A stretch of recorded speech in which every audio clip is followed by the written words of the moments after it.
आज हम पढ़ेंगे क्लास 12th का चैप्टर 3 मैथमेटिक्स का, जिसका नाम है मैट्रिक्स। देखो मैट्रिक्स क्या है हमारे पास।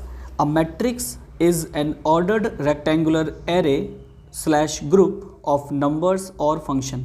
मतलब एक मैट्रिक्स क्या है, एक रेक्टेंगुलर एरे है। एरे मतलब होता है अरेंजमेंट किसी चीज़ का। ये एक ग्रुप का मतलब नंबर्स का या फिर फंक्शन का एक अरेंजमेंट होता है, लेकिन कैसा होता है, ऑर्डर्ड रेक्टेंगुलर। ठीक है। और इसको हम डिनोट कैसे करते हैं, it is denoted by A B X Y Z etcetera. Means capital letter से ही हम इसको क्या करेंगे, डिनोट करेंगे। अब इसको समझने के एक तरीके से हम क्या करते हैं, एक एग्जांपल ले लेते हैं। लेट पी क्यू आर, ये तीन दोस्त हैं, फ्रेंड्स हैं, पी क्यू आर। अब इनके पास लेट सपोज पेन और कॉपी है, पेन एंड कॉपी है। लेट पी पे 10 पेन है, 5 कॉपी है। क्यू के पास 8 पेन है और 13 कॉपी है। और आर के पास लेट सपोज 5 पेन है और 9 कॉपी है। तो ये एक तरह का अरेंजमेंट हो गया और इनका सीक्वेंस हो गया। मतलब अगर मैं आपसे पूछूं क्यू के पास कितने कॉपी हैं, तो 13 है। तो हमें इस टाइप के अरेंजमेंट को हम कहते हैं मैट्रिक्स, और इसे हम एक स्क्वायर ब्रैकेट लगा करके शो करते हैं, जहाँ पर ये जो 10 5 है पेन कॉपी पी के, इसको हम बोलते हैं ये रो है, और ये वाली रो 2 है, इसे रो 1 कह लो आप। ये रो 2 है, ये रो 3 है। ठीक है। और इनको हम कहते हैं कॉलम्स। तो ये कॉलम 1 है, ये कॉलम 2 है। ठीक है। तो ये हो गया इसका कॉलम। अब हम क्या करते हैं, इसी अरेंजमेंट को हम दूसरे तरीके से बना सकते हैं। कैसे? और अभी देखो मैंने पेन कॉपी लिखा है। अब मैं क्या करता हूँ, मैंने लिख दिया पी क्यू आर, तीनों फ्रेंड्स यहाँ लिख दिया मैंने पी क्यू आर। अब इस साइड लिख दिया मैंने पेन और कॉपी, इस साइड लिख दिया मैंने पेन एंड कॉपी। तो इधर आ गया पेन एंड कॉपी, और पी क्यू आर मैंने इस साइड लिख दिया फ्रेंड्स। अब इसके पास, पी के पास कितने पेन थे, 10, और कॉपी कितनी थी, 5। क्यू के पास पेन कितने हैं, 8, कॉपी कितनी है, 13, और आर के पास पेन कितने हैं, 5, और कॉपी कितनी है, 9। अब इसी चीज़ का दूसरा अरेंजमेंट है, सेम चीज़ का ही अरेंजमेंट मैंने बदल दिया। अब यहाँ पर कितनी रो आई, रो 1 रो 2। अब कॉलम कितनी हो गई, ये हो गया कॉलम 1, ये हो गया कॉलम 2, और ये हो गया कॉलम 3। तो आपने देखा एक ही चीज़ को हम दो तरह से रिप्रेजेंट कर सकते हैं। और हम इस चीज़ को क्या हम बोलेंगे, यहाँ पर एक कोई चीज़ है, इसको हम डिनोट करते हैं। अभी मैं इसको एक्सप्लेन करता हूँ कि ये है क्या चीज़। देखो नेक्स्ट होता है हमारे पास, वो होता है order of a matrix. Order of a matrix, order का मतलब होता है a matrix having m rows and n columns is called a matrix of order m by n। इसको रीड करने का तरीका है m by n, m by n।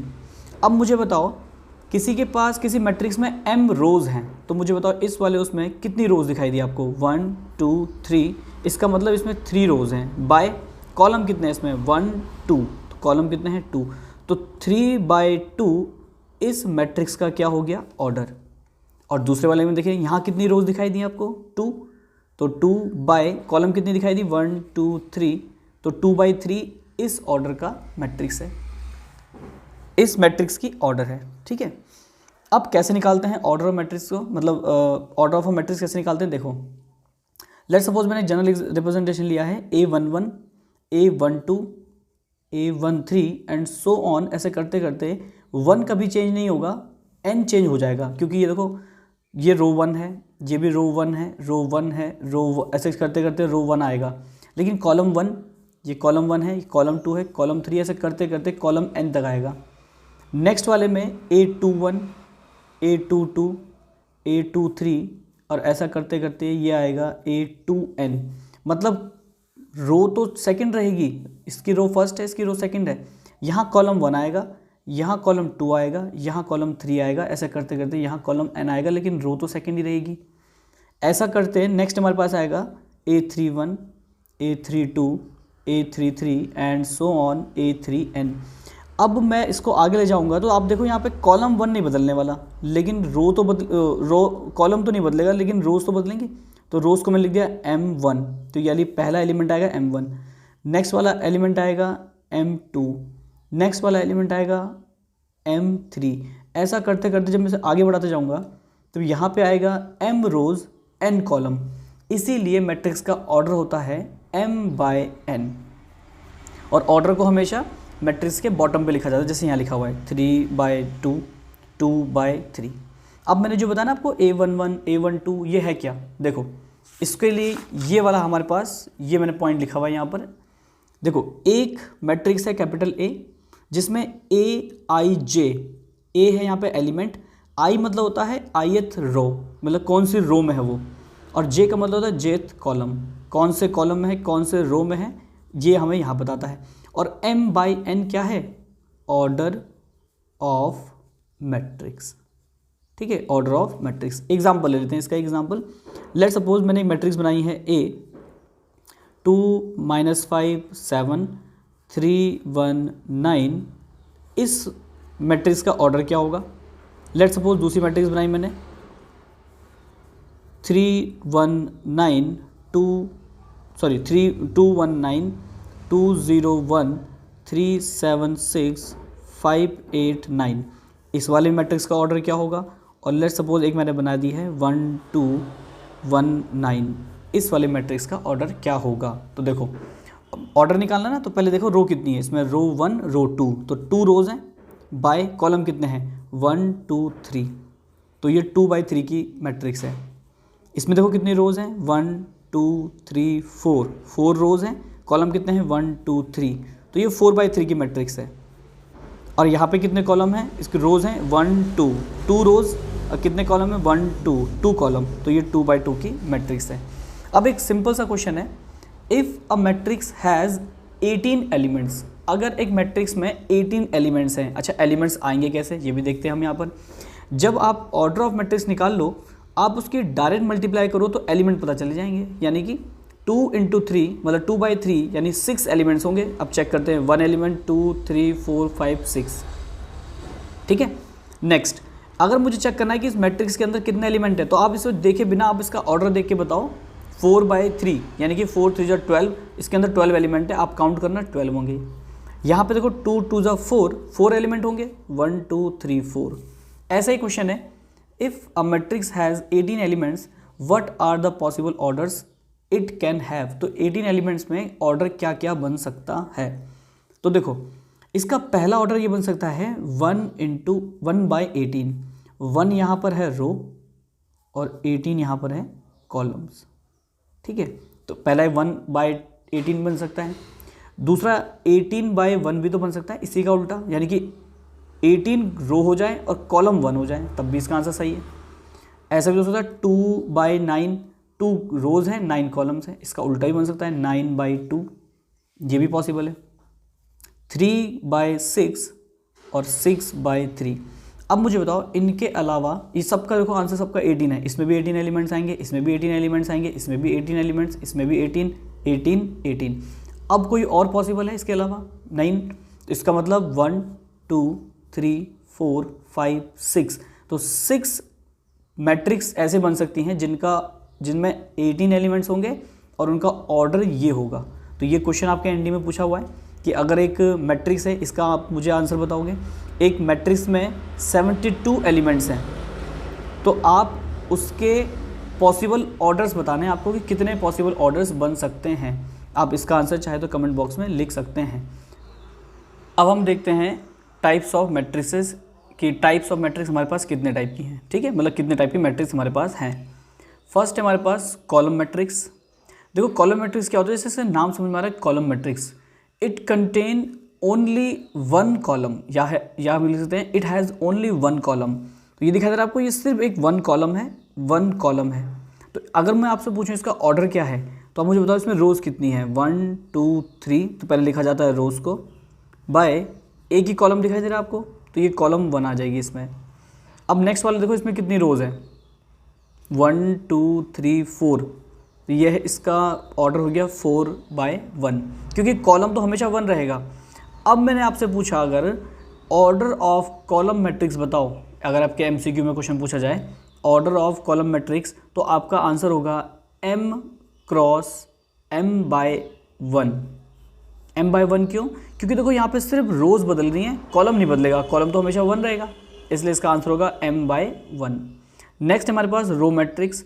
नाम समझ आ रहा है, रो मतलब होता है इट हैज़ ओनली 1 रो, इसके पास सिर्फ 1 रो होगी। तो देखो ये वाला देखोगे आप अगर, तो इसमें सिर्फ 1 रो है। जैसे अब मुझे बताओ इसका ऑर्डर कितना होगा, 1 बाय कॉलम कितनी है 1 2, 1/2 इसका कॉलम, इसका ऑर्डर हो गया। इसमें देखो इसका ऑर्डर कितना होगा, 1 रो है, कॉलम कितने हैं 1 2 3, तो इसका ऑर्डर होगा 1/3। तो ये इस मैट्रिक्स का ऑर्डर है। अगर मैं आपसे पूछूं in general order of row matrix, अगर आपसे पूछूं मैं ऑर्डर ऑफ रो मैट्रिक्स क्या होगा, तो देखो इसमें रो तो हमेशा 1 रहेगी, कॉलम बदल रहे ना, तो इसका आंसर होगा 1/n। ये इसका ऑर्डर हो गया, 1/n order of row matrix हो गया। ठीक है। थर्ड है हमारे पास स्क्वायर मैट्रिक्स। देखो स्क्वायर मैट्रिक्स का मतलब होता है when number of rows are equal number of columns. जब number of rows number of column के इक्वल हो जाएगा, उस केस में जो मैट्रिक्स बन के आएगी उसे हम कहते हैं स्क्वायर मैट्रिक्स। तो देखो अगर मैं यहाँ देखूँ तो यहाँ 2 रोज हैं 2 कॉलम है, तो इसका ऑर्डर क्या हो गया 2/2। इसमें देखो कितने रोज है 1 2 3, 3 रोज हैं 1 2 3, 3 कॉलम है, तो m/n 3/3, तो इसका मतलब ये एक स्क्वायर मैट्रिक्स है। और आप डायरेक्ट करना चाहो तो आप ये कह सकते हो कि स्क्वायर मैट्रिक्स का जो ऑर्डर होता है वो डायरेक्ट आप 2 भी कह सकते हो कि इसका ऑर्डर कितने की, ये ऑर्डर 2 की है। ये मैट्रिक्स कितने ऑर्डर की है 3 की है, क्योंकि यहाँ पे 3/3 है, तो स्क्वायर मैट्रिक्स का ऑर्डर क्या होता है डायरेक्ट 3 भी बोल सकते हो आप इस केस में। ठीक है। नेक्स्ट हमारे पास है डायगोनल मैट्रिक्स। देखो इसके नाम समझ में आ रहा है डायगोनल मैट्रिक्स। तो डायगोनल मैट्रिक्स क्या होता है, if all non diagonal elements are 0, जब सारे नॉन डायगोनल एलिमेंट्स 0 होंगे और सिर्फ डायगोनल्स में ही एलिमेंट होंगे, तो उसे हम कहते हैं डायगोनल मैट्रिक्स। तो एक बार इसकी डेफिनेशन फिर से देखना, हाँ, if all non diagonal elements are 0, जब इसके सारे नॉन डायगोनल एलिमेंट्स क्या होंगे 0 होंगे, तो उस मैट्रिक्स को हम कहते हैं डायगोनल मैट्रिक्स। तो देखो -1 0 0 2, तो इसमें देखो diagonal elements non diagonal element 0 हो गए, इसका ऑर्डर कितना है 2/2। इसमें देखो नॉन डायगोनल एलिमेंट ये भी 0 है, ये भी 0 है, ये भी 0 है, ये भी 0 है, ये भी 0 है, ये भी 0, तो इसका ऑर्डर कितना है 3/3। तो ये होती है डायगोनल मैट्रिक्स। नेक्स्ट हमारे पास स्केलर मैट्रिक्स। अब देखो स्केलर मैट्रिक्स क्या होता है, a diagonal matrix is said to be scalar if its diagonal elements are equal. मतलब स्केलर मैट्रिक्स एक डायगोनल मैट्रिक्स ही है, लेकिन कब, जब उसके डायगोनल के एलिमेंट क्या होंगे सेम होंगे या फिर इक्वल होंगे। जैसे यहाँ पे 2 है तो यहाँ भी 2 होना चाहिए, और नॉन डायगोनल एलिमेंट तो 0 होंगे ही, क्योंकि ये एक डायगोनल मैट्रिक्स है। इसमें देखो √3 √3 √3, बाकी नॉन डायगोनल एलिमेंट्स क्या हैं इसके 0 हैं। तो ऐसी मैट्रिक्स जिसके डायगोनल के एलिमेंट नॉन डायगोनल एलिमेंट 0 होंगे और डायगोनल के एलिमेंट्स जो होंगे सारे वो सेम होंगे या फिर इक्वल होंगे, उसे हम कहते हैं स्केलर मैट्रिक्स। नेक्स्ट हमारे पास आइडेंटिटी मैट्रिक्स। अगर आइडेंटिटी मैट्रिक्स आपको बनाना है तो वो भी एक डायगोनल मैट्रिक्स का ही फॉर्म है, बस इस बार क्या कंडीशन है, एलिमेंट्स इन डायगोनल्स आर 1। अब डायगोनल के एलिमेंट क्या होंगे, सारे 1 होंगे, और रेस्ट एलिमेंट्स क्या होंगे 0 होंगे, तो इसे हम कहते हैं ये एक आइडेंटिटी मैट्रिक्स है, क्योंकि यहाँ 1 1 है, बाकी सब 0। देखो आइडेंटिटी मैट्रिक्स में एक तरह का 1 समझ लो आप इसे, जैसे नंबर होते हैं ना हमारे पास, तो नंबर में 1 क्या होता है हमारे पास, एक ऐसा नंबर है जिसको आप मल्टीप्लाई करोगे किसी नंबर से, मान लो किसी नंबर से मल्टीप्लाई किया तो वही नंबर आ जाएगा। ऐसी आइडेंटिटी मैट्रिक्स है यहाँ पर। अगर आप आइडेंटिटी मैट्रिक्स को किसी और मैट्रिक्स से मल्टीप्लाई करोगे तो वही मैट्रिक्स आ जाती है। जैसे 1 × 7 तो 7 आंसर आएगा, 1 × -9 तो -9 आंसर आएगा। ऐसे ही अगर आप i की मल्टीप्लाई किसी नंबर से करते हो, इसे रिप्रेजेंट करते हैं i से, आइडेंटिटी मैट्रिक्स को i से रिप्रेजेंट करते हैं, और इसका ऑर्डर रहता है जो उसके बेस में लिखा जाता है। जैसे ये 2 ऑर्डर की है तो I2, ये 3 ऑर्डर की है तो I3। ये हमारे पास क्या है, आइडेंटिटी मैट्रिक्स है। नेक्स्ट हमारे पास zero matrix. If all elements are 0 then is said to be a zero matrix. देखो ये 0 है, इसके सारे एलिमेंट 0 हैं, इसको हम डिनोट करते हैं 0 बना करके, तो ये 0 मैट्रिक्स है। हाँ 0 नहीं है, 0 एक एलिमेंट हो गया, लेकिन 0 मैट्रिक्स में सारे एलिमेंट्स क्या होंगे 0। इसकी रिक्वायरमेंट क्यों पड़ी, जब मैंने किसी मैट्रिक्स को दूसरी मैट्रिक्स के साथ सब्ट्रैक्ट किया और एलिमेंट्स अगर इनके सेम है तो आंसर क्या आएगा 0, बट जीरो नहीं, जीरो मैट्रिक्स के फॉर्म में आंसर आएगा, इसलिए जीरो मैट्रिक्स का इंट्रोडक्शन हुआ था। अब हम चलते हैं इसके क्वेश्चंस पे। एक्सरसाइज 3.1 में चलते हैं हम कि 3.1 में क्या क्वेश्चन है, इसे हम सॉल्व करते हैं।